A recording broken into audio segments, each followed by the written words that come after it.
Late September in the northern hemisphere is when the sun crosses the celestial equator. It marks a time of equal day and night, promising the onset of cooler conditions. This is the autumnal equinox.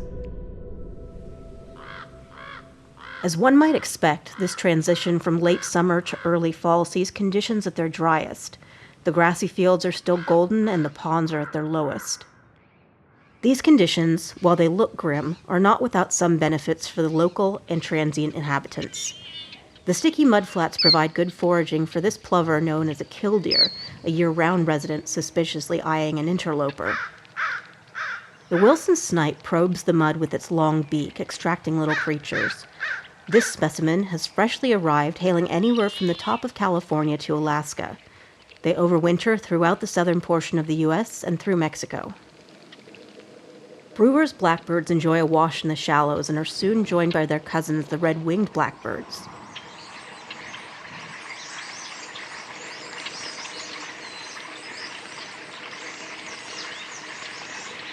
Starlings are an introduced species and gather in large flocks, so when they turn up, things can start to get busy.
This time of year heralds the southern migration of birds seeking to avoid the more severe weather expected from whence they came.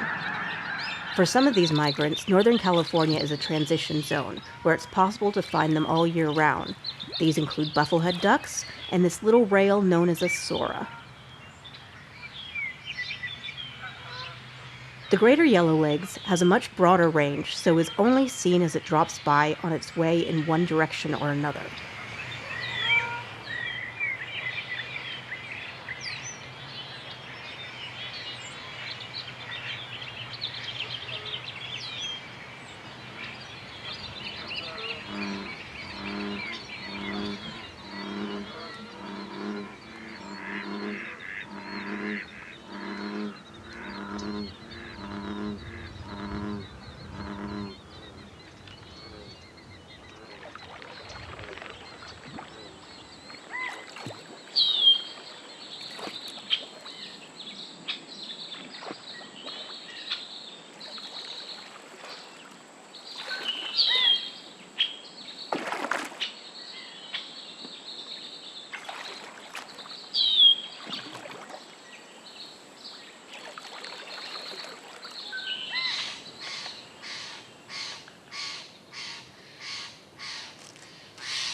Over time, the weather becomes noticeably cooler, with fog settling into the valley overnight.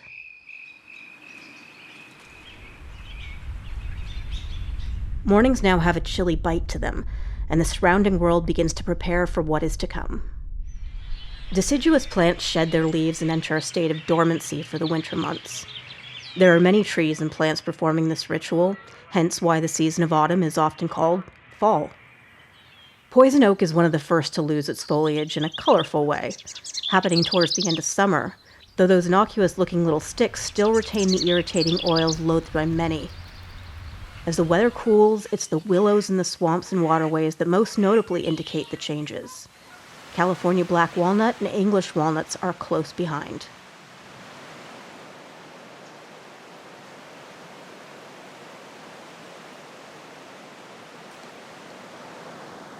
Autumn colors in the West aren't as spectacular as elsewhere in the United States, but up in the hills the big-leafed maple makes a spirited attempt, giving patches of bright yellow amongst the evergreen pine forests.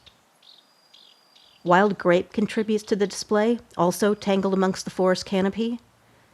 Easily overlooked in other seasons, this young Pacific dogwood commands attention in the autumn months. The next performance is by the black oaks in the foothills, with their deeply lobed leaves glowing golden, backlit by the sun. Endemic to California, and one of America's largest, is the valley oak. This majestic valley oak, one of the largest we've seen, shed a little more than its leaves this year.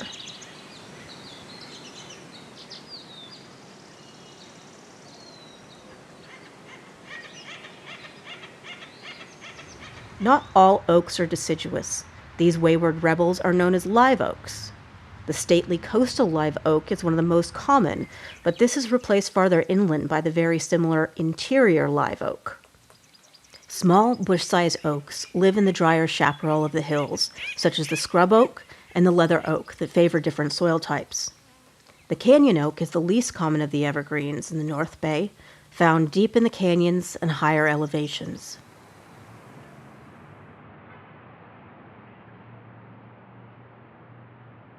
As for domesticated grapes, Northern California has some quite decent wine country, nestled on valley floors with vast fields dedicated to vineyards, as one might expect. Now those lush green rows transition into a mix of yellows, reds, and browns. Like the ponds, by the end of summer the upper catchment creeks are mostly bone dry.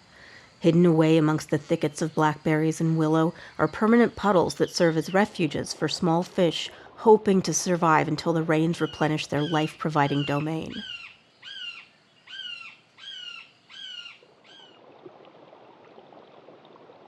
These aquatic creatures have endured several months of onslaught by a variety of opportunistic predators.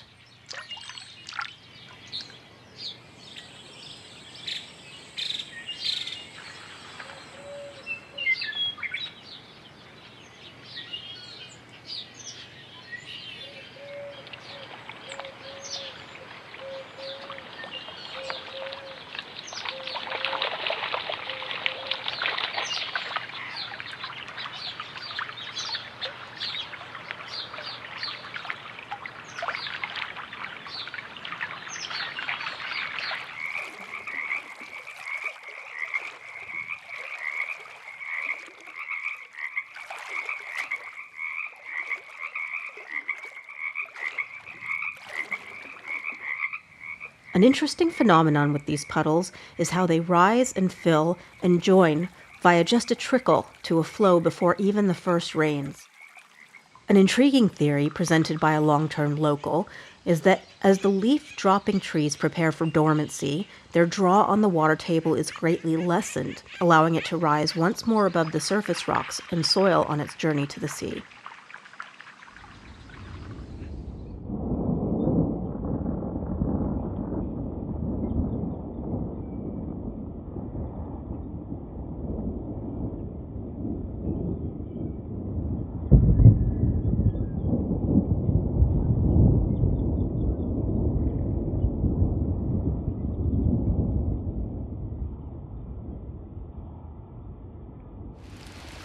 It's not out of the question for early storms to speed this process along.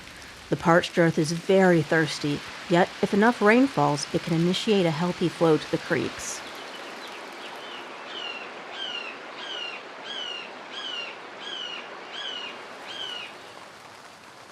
These rains are vital to yet another transformation. As the deciduous trees fade to the bare branch skeletons, the ground comes alive with the first blades of fresh green grass, a welcome sight to our bovine residents.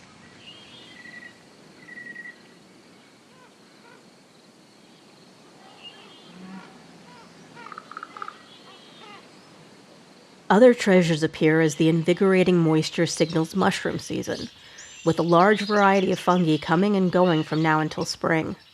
These oyster mushrooms, growing in shelf-like stacks on a fallen oak, are an edible species that are also grown commercially. Too much rain makes them swollen and soggy, so this little patch requires some drying out. Another fungus growing in clusters is the chicken of the woods. Although regarded as an edible species when harvested fresh, it reportedly does not agree with everybody and can cause some stomach troubles, which is why it isn't in the produce section of your local grocery. When young, firm, and white inside, these puffballs are bland but edible, found growing out in the open fields. This cluster of enormous mushrooms is the Jumbo Jim, considered too bitter to eat and lacks the inebriating qualities of its close cousin, the big laughing mushroom, found in the eastern U.S. and Japan. The Kokora is an edible species of Amantia resembling its lethal close cousin, the death cap, appearing beneath oak and madrone after the first rains of fall.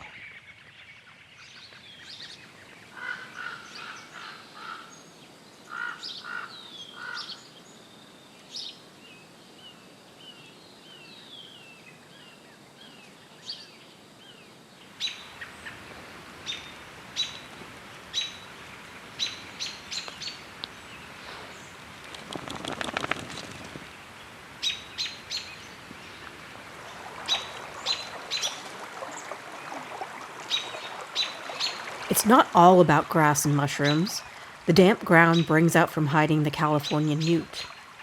This lizard-like amphibian spends the warmer months sheltering beneath rocks, logs, debris, and small mountain springs. Their skin can exude deadly toxins, making them dangerous to either eat or handle.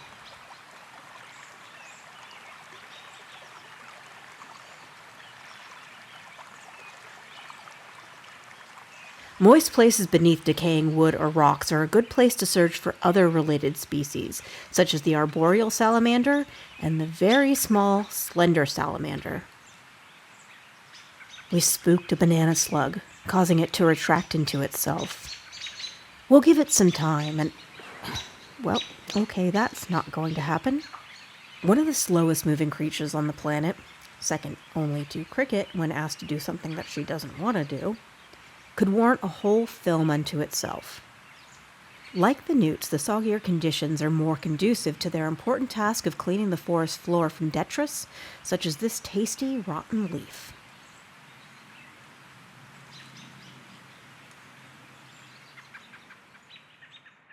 Up in the hills and mixed in with the conifer forests is a tree native to the west coast known as the madrone, with flaky bark, contorted growth, and thick, waxy leaves. Berries are produced this time of year that are an important food resource for wildlife. Band-tailed pigeons gather in flocks to consume the fruits. These chunky native pigeons are year-round residents, common through the hills, with occasional visits down to the valley floor.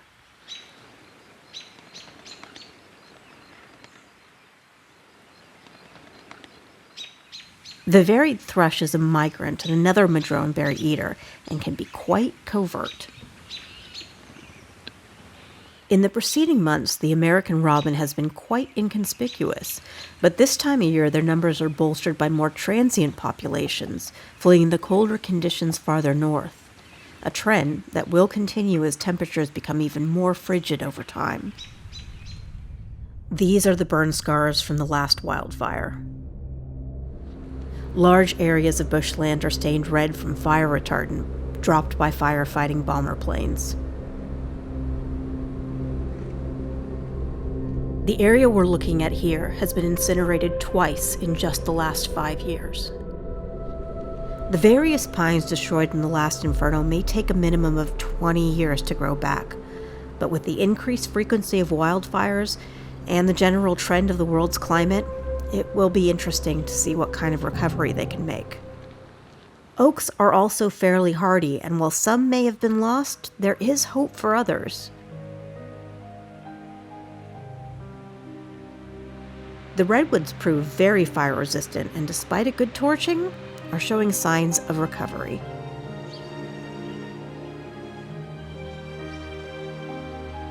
Even in the hardest-hit regions, new growth returns, even this late in the year, showing signs of vitality that one might expect in spring.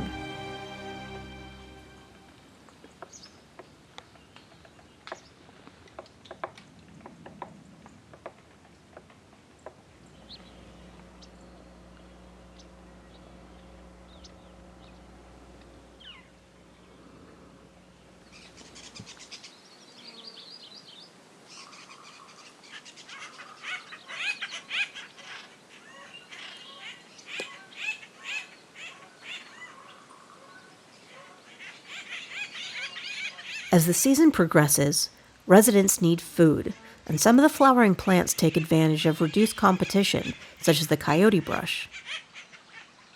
Down by the lakeshore blooms the distinctive blossoms of the wild tobacco plant. This scraggly, low-lying monstrosity with large trumpet-like flowers are known as datura, or Jimson weed. This very spiny specimen is the buffalo burr nightshade. Toyon produces prolific berries during this frugal time of year and provides food for coyotes, bears, and a wide range of birds.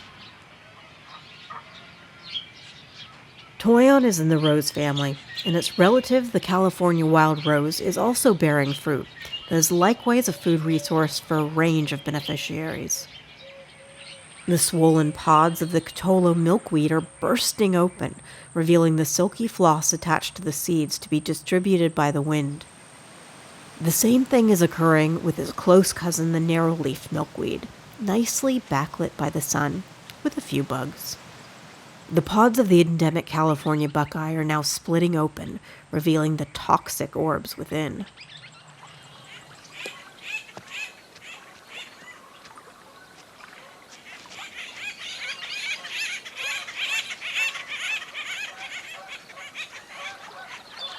The Columbian black-tailed deer are one of the smaller of North America's cervids, being slightly larger than their cousin the Sitka deer, and Florida's key deer being tinier still. Males have spent the summer regrowing their magnificent antlers for the coming rut that occurs in autumn. These specimens have had to survive the hunting season to have gotten this far, and through a recent wildfire that cut that a little short.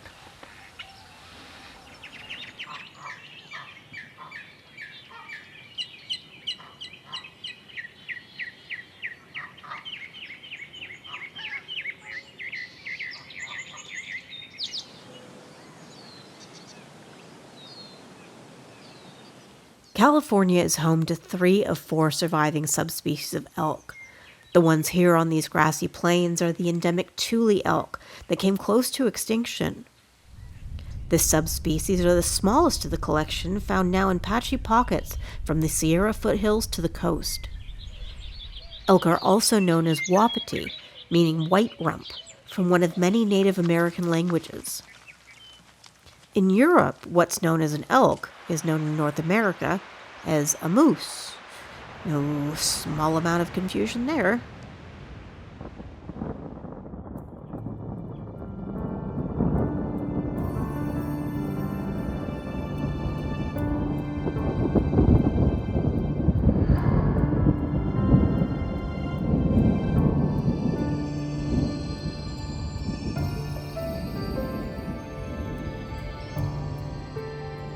By the end of December, things have changed dramatically.